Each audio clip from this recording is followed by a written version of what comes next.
Another new comic book day has come and gone, and today I'm going to be showing you what I picked up, give you a little review, and let you know what I thought and some of my opinions on each of these books. Thank you all so much. I'm Alex. This is Graphic Novel Collector.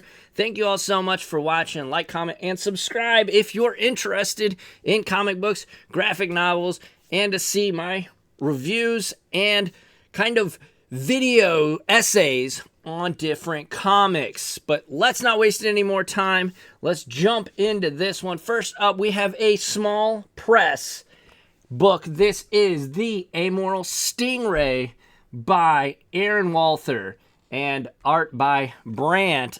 This is a local comic shop in my area that one of the employees actually made this book. The first issue I read not too long ago, I think last week actually, but I really enjoyed it. It is kind of a subversion of your classic like Peter Parker trope, where the main character here is a high school student, seemingly normal person, not the most popular person, plays D&D, things like that.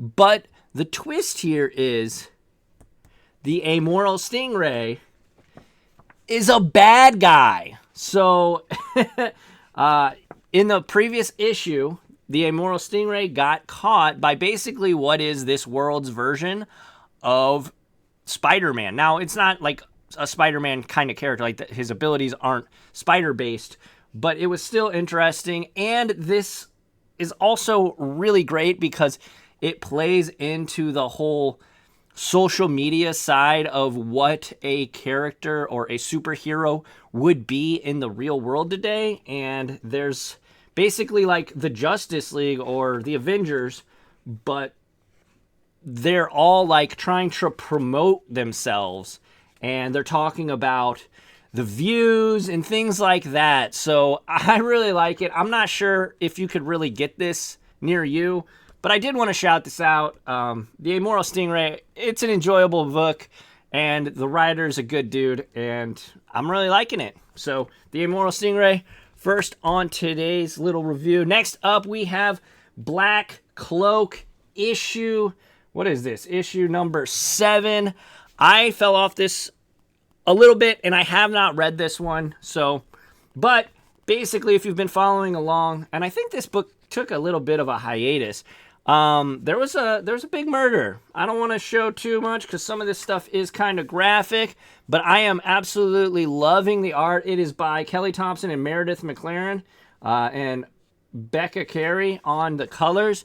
But it's absolutely gorgeous, guys. If you're interested in mermaids and more fantastical things, and you like a good crime, it's kind of like a crime noir in a fantasy setting. And Kelly Thompson actually, I believe, got nominated for an Eisner on this year.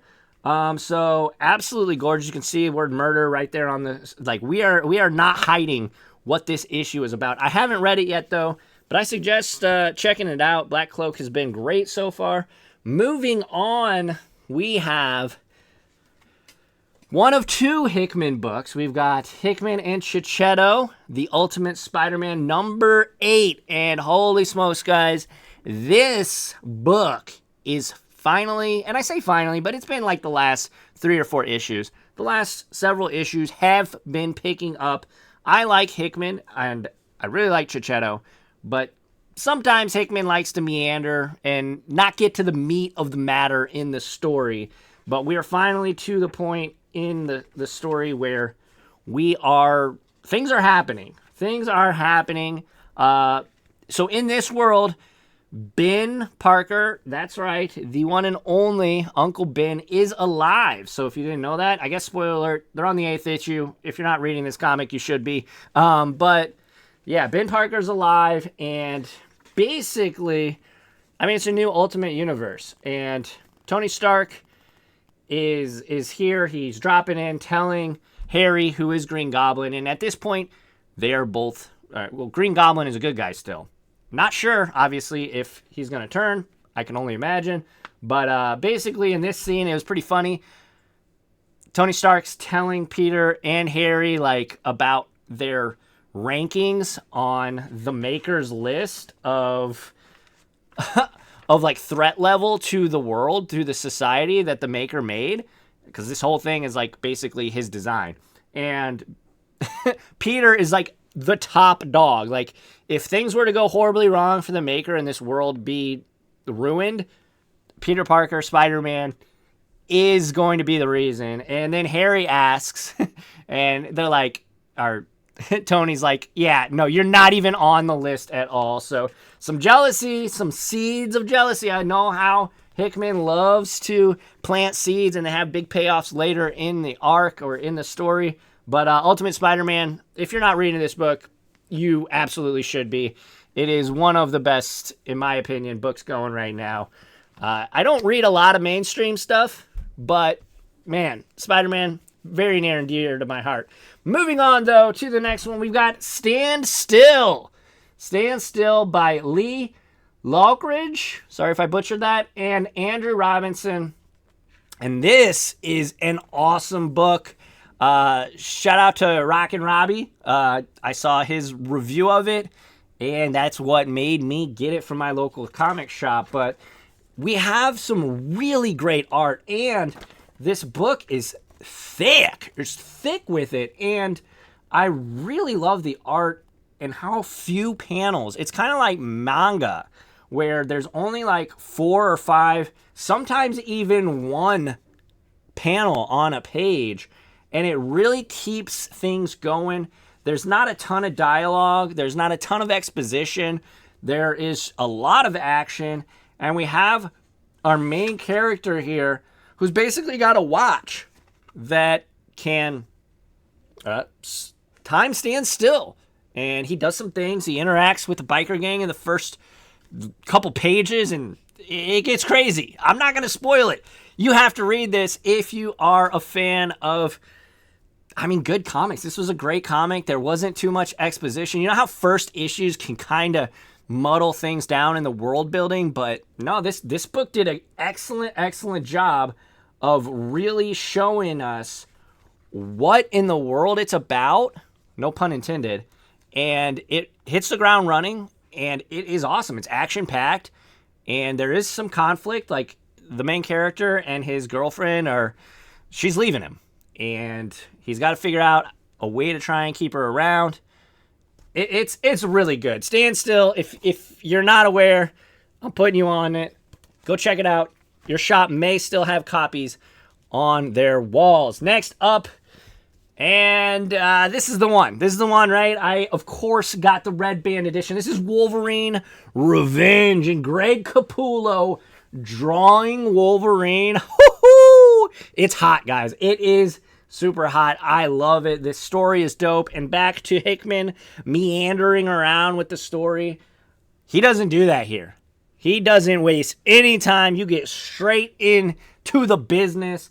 This is going to be a shorter series. I think maybe 7 or 8 issues. So obviously he doesn't have like 50 or 100 issues to really plant seeds here and there. But basically, Wolverine is chilling in the Savage Lands.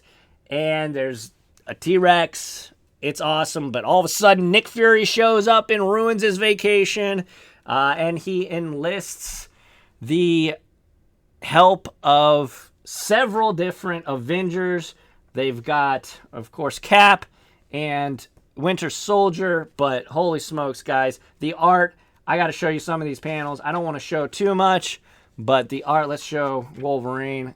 You know, he's just chilling on top of a Triceratops in the Savage Lands. I absolutely love it. And this is the bloody version, so I don't want to show too much. But yeah, guys, this is absolutely gorgeous. If you are a old school comic book fan, you're gonna love this. The Brotherhood of Mutants is in it, but it's a new team.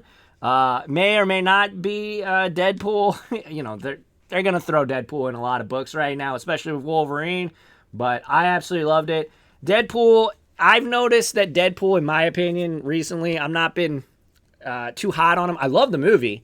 But in the comics, he's very hit or miss with me. But in Wolverine Revenge, on point. The dialogue in this book is punchy. It is direct. And again, we don't get a huge. I mean, there is some exposition in this book. It is still Hickman and a first issue from Hickman. But yeah, no, this book was great. This book was great. I highly recommend each of the books that I picked up. I would recommend.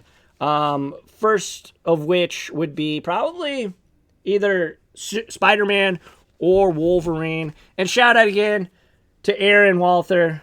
Probably not ever going to see this, but yeah, check it out if you can get your hands on it. I got to ask him if there's any way on the internet that he would, you would be able to purchase it, because it is a pretty fun story, no lie. But thank you all so much for watching. If you enjoy this kind of content, like, comment, subscribe, hit the notification bell, because if you don't, YouTube literally won't, like, subscribers don't matter anymore. If you haven't hit that notification bell and turned it to all, you probably won't get notified that I have a video coming out. So if you like content like this, please subscribe. But yeah, thank you all so much. Until the next time, I'll catch y'all on the flippy flop. I've got a video in the works about my backlog. I've got a huge backlog of comic books. But yeah, if you made it to the end of this video, type in the comments Wolverine and Deadpool. I know the name of the movie is Deadpool and Wolverine, but type in the comments Wolverine and Deadpool. Let me know that you made it this far. Thank you all so much. And until the next time, I'll catch y'all on the flippy flop. Adios.